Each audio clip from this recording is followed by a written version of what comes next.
Assalamualaikum warahmatullahi wabarakatuh. Perkenalkan, nama saya Rizky Andika Putra dengan nomor induk mahasiswa E1111231040, program studi Ilmu Hubungan Internasional reguler A kelas A. Di video ini saya akan menjelaskan terkait masalah minoritas dan integrasi nasional yang ada di negara Myanmar. Nah, yang pertama kita masuk ke dalam penjelasan infografis etnis di Myanmar. Myanmar adalah negara multi etnis dengan populasi yang sangat beragam. Terdapat lebih dari 135 kelompok etnis yang diakui secara resmi oleh pemerintah Myanmar, meskipun beberapa kelompok lain tidak diakui. Infografis etnis di Myanmar biasanya menggambarkan distribusi populasi berdasarkan kelompok etnis utama dan letak geografisnya di berbagai wilayah di negara tersebut. Nah, berikut ini adalah penjelasan lengkap terkait infografis etnis yang mencakup beberapa kelompok utama. Yang pertama ada kelompok etnis Bamar yang memiliki populasi sekitar 68 hingga 70%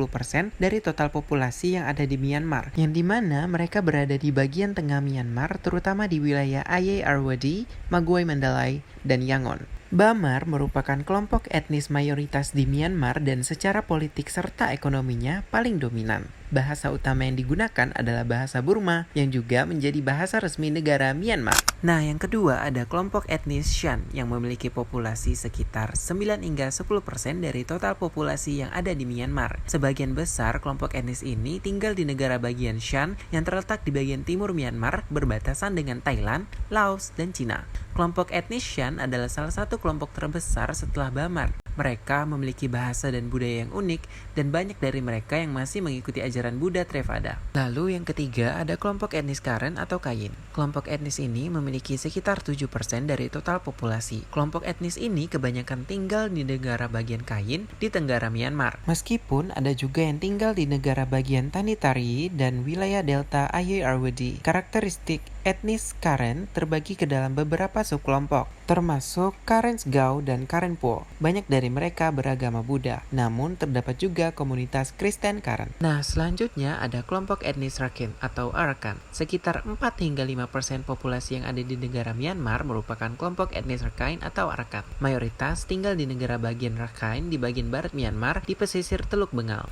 Karakteristik etnis Rakhine ini memiliki bahasa yang mirip dengan bahasa Bamar. Sebagian besar menganut agama Buddha, tetapi di wilayah yang sama juga terdapat populasi Muslim Rohingya yang tidak diakui sebagai etnis resmi oleh pemerintah. Selanjutnya ada kelompok etnis Mon. Sekitar 2 hingga 3% dari total populasi yang ada di Myanmar merupakan etnis Mon. Kelompok etnis Mon tinggal di negara bagian Mon di bagian selatan Myanmar, serta di beberapa bagian Tanintharyi dan Bago. Mon adalah salah satu kelompok etnis tertua di Myanmar. Mereka memainkan peran penting dalam penyebaran agama Buddha Theravada ke wilayah Myanmar. Selanjutnya ada Kachin. Sekitar 1 hingga 2% dari total populasi yang ada di Myanmar merupakan etnis Kachin. Etnis ini tinggal di negara bagian Kachin di bagian utara Myanmar yang berbatasan dengan Cina dan India. Sebagian besar etnis Kachin adalah penganut Kristen, meskipun ada juga yang beragama Buddha dan animisme. Selanjutnya ada kelompok etnis Chin. Sekitar 1 hingga 2% dari total populasi yang ada di Myanmar merupakan etnis Chin. Etnis ini sebagian besar tinggal di negara bagian Chin di bagian barat Myanmar yang berbatasan dengan India. Mayoritas etnis Chin adalah Kristen dan mereka memiliki bahasa serta budaya yang berbeda dari etnis mayoritas di Myanmar. Selanjutnya terdapat etnis Rohingya. 1 hingga 2% populasi di Myanmar merupakan kelompok etnis Rohingya. Etnis ini utamanya tinggal di negara bagian Rakhine di bagian barat Myanmar. Rohingya adalah kelompok etnis Muslim yang berbicara bahasa Rohingya yang mirip dengan bahasa Bengali.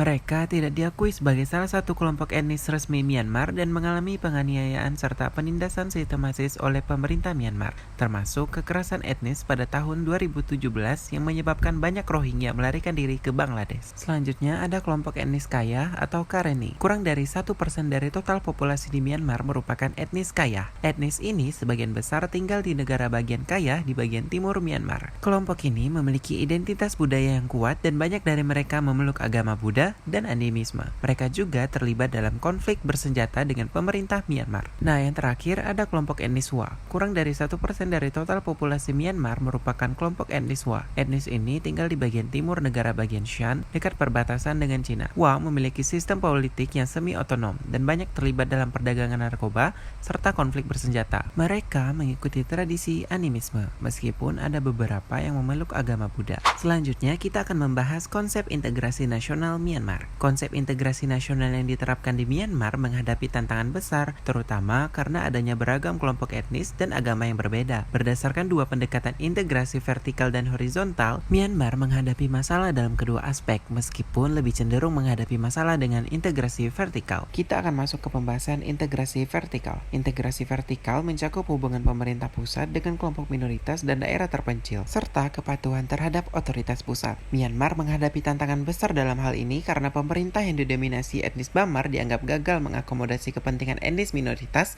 seperti Kachin, Karen, Shan, dan Rakhine. Ketidakadilan dalam distribusi kekuasaan dan sumber daya, serta kekerasan oleh militer Tatmadaw memperparah konflik. Banyak kelompok etnis memiliki pasukan bersenjata sendiri dan menolak otoritas pusat, sehingga integrasi vertikal di Myanmar dinilai gagal, ditandai dengan ketegangan dan ketidakstabilan. Selanjutnya, kita akan membahas integrasi horizontal. Integrasi horizontal mencakup hubungan antara kelompok etnis, budaya, dan agama.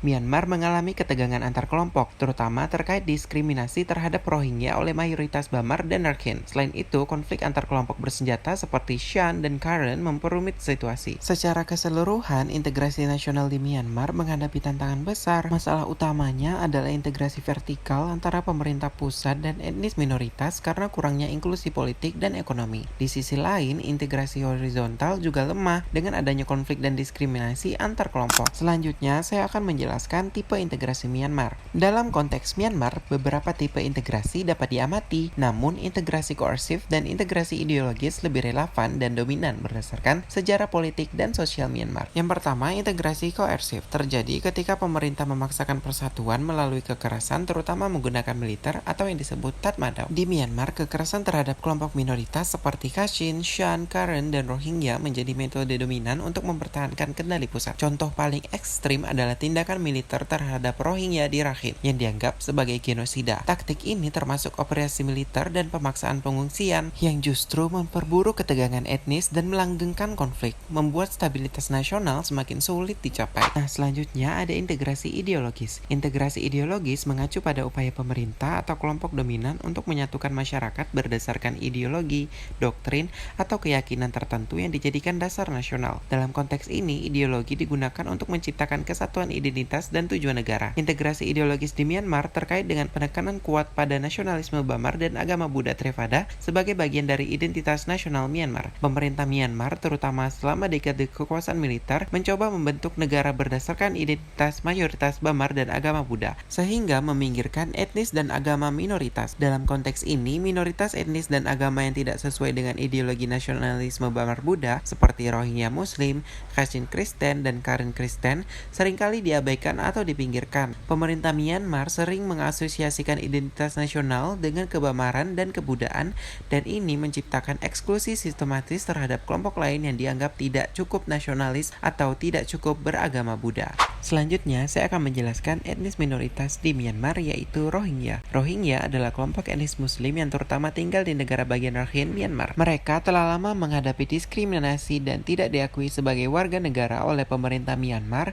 yang menganggap mereka imigran ilegal dari Bangladesh. Akibatnya, Rohingya kehilangan hak-hak dasar seperti akses pendidikan, kesehatan, dan kebebasan bergerak. Perlakuan buruk ini memuncak pada kekerasan militer pada tahun 2017 yang menyebabkan ribuan orang tewas dan lebih dari 700.000 Rohingya mengungsi ke Bangladesh. Banyak pihak internasional menganggap tindakan ini sebagai pembersihan etnis atau genosida, membuat situasi Rohingya menjadi salah satu krisis kemanusiaan paling serius di dunia. Lalu selanjutnya, saya akan menjelaskan tentang kategori minoritas etnis Rohingya yang ada di Myanmar, yaitu minoritas nasional. Etnis Rohingya di Myanmar dapat dikategorikan sebagai minoritas nasional, mengingat mereka telah tinggal di wilayah Myanmar selama beberapa generasi, terutama di wilayah negara bagian Rakhine di barat negara tersebut. Meskipun memiliki sejarah panjang di wilayah tersebut, Rohingya tetap menghadapi marginalisasi ekstrem dan bahkan tidak diakui sebagai bagian dari masyarakat Myanmar oleh pemerintah dan mayoritas penduduk etnis lainnya. Nah, Minoritas nasional itu apa sih? Minoritas nasional adalah kelompok etnis atau budaya yang telah lama menetap di suatu negara atau wilayah, namun tetap diperlakukan sebagai kelompok minoritas oleh negara, baik secara sosial, politik, maupun budaya. Kelompok ini biasanya telah menjadi bagian dari struktur sosial wilayah tersebut selama beberapa generasi. Meskipun berbeda dari kelompok mayoritas dalam hal bahasa, agama, atau budaya, mereka biasanya memiliki sejarah yang panjang di wilayah tersebut, bahkan sebelum terbentuknya negara modern. Selanjutnya yang terakhir, saya akan membahas tentang hak-hak minoritas Rohingya yang belum terpenuhi. Rohingya menghadapi pelanggaran hak sistematis yang mencakup kewarganegaraan, perlindungan dari kekerasan, kebebasan bergerak, pendidikan, pekerjaan, layanan kesehatan, kebebasan beragama, dan identitas budaya. Pencabutan kewarganegaraan sejak tahun 1982 membuat mereka stateless, tanpa hak politik dan perlindungan hukum. Mereka menjadi sasaran kekerasan militer, termasuk pembersihan etnis dan hidup di bawah diskriminasi struktural yang menghalangi akses ke pendidikan, pekerjaan, dan layanan kesehatan. Pembatasan kebebasan bergerak membuat mereka terisolasi dalam kamp-kamp pengungsi, sedangkan hak beragama dan budaya mereka ditekan melalui larangan praktik keagamaan dan pengabaian identitas etnis. Kondisi ini memperparah kerentanan Rohingya, menciptakan krisis kemanusiaan yang serius. Nah, itu dia tadi pembahasan tentang masalah minoritas dan integrasi nasional yang ada di negara Myanmar. Sekian dari saya. Wassalamualaikum warahmatullahi wabarakatuh. Terima kasih.